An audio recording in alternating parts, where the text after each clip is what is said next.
Welcome to the Explainer. All right, so if you're building anything with LLMs, chances are you've bumped into LangChain. But here's the thing, once you're in that ecosystem, you hit a fork in the road. Are you building a simple, straight-line process, or do you need something smarter, something more dynamic? Today, we're going to break down LangChain chains versus LangGraph, so you can figure out exactly what your next project needs. Okay, let's kick things off with the absolute basics. The fundamental building block for most LangChain apps, the chain. This is for sure where pretty much everyone starts their journey, and for a really good reason. You know, the best way to think about a classic chain is like a factory assembly line for your language model. It's super efficient. You've got a prompt, it zips over to the model, the output from the model gets parsed, and boom, you get your result. It's absolutely perfect when your process is just a straight shot, A to B to C. No detours, no second guessing. And a perfect example of this in the wild is a standard RAG pipeline. It's a textbook case of that one-way flow of information. A user asks a question, right? We then go and retrieve some relevant documents from a database, we package all that context up with the original question, and ship it off to the LLM to get a final answer. It's clean, it's sequential, and honestly, it's the bread and butter of so many LLM apps out there.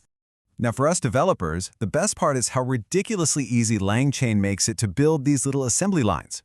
They have this thing called a LangChain expression language, or LCL, and you just use a simple pipe operator, that vertical bar, to connect all the pieces. You literally pipe a prompt into a model and then pipe that model's output into a parser. It's so clean, so readable, and it lets you build these linear workflows incredibly fast.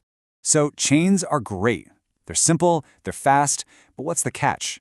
Well, that simplicity can become a real limitation. This is what happens when your application needs to do more than just follow a straight line. It's what I like to call hitting the DAG wall. And this is the exact question you're going to face when you try to move beyond simple tools and start building something more like an agent. What if your agent needs to try using a tool, check if it failed, and then, based on that failure, try a totally different tool? Your simple assembly line just wasn't built for that kind of complex dynamic thinking. So here's the technical bit, but it's really important. Standard chains are built on something called a directed acyclic graph, or DAG.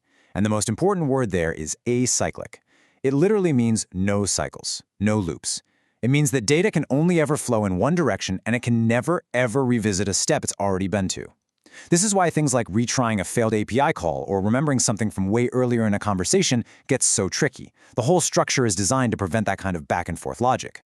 So, if chains are a one-way street, how do we build a system with roundabouts and intersections? Well, that's where LangGraph comes in. It's the solution, built by the LangChain team, specifically to tackle these more complex, agent-like challenges. So, if we're sticking with our analogies, and a chain is an assembly line, then LangGraph is like a dynamic, intelligent flowchart. It's not a straight line at all. Instead, you build a map of nodes, which are your workers, like LLM calls or tools, and then you define edges, which are the rules that decide which node to go to next. This new model inherently supports loops, branches, all the stuff a real agent needs. And this table just lays out that difference perfectly. You can really see the shift, can't you? We're moving from that rigid, one-way DAG to a flexible, stateful graph.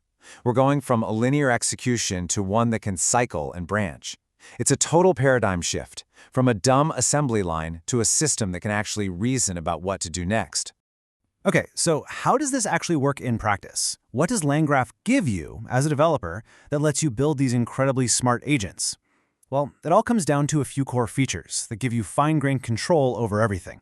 These features are absolute game changers. With cycles, your agent can finally retry a failed API call instead of just crashing.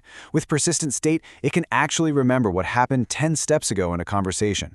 And with human-in-the-loop support, you can build in checkpoints where the agent literally stops, asks a person, hey, is this okay to do? And then waits for approval. This is a whole new universe of control. When you actually sit down to build with LangGraph, it feels like following a logical recipe. First, you define your state.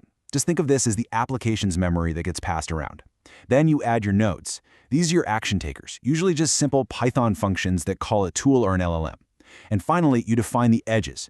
These are like the traffic cops of your graph, using logic to decide exactly which node to go to next based on the current state.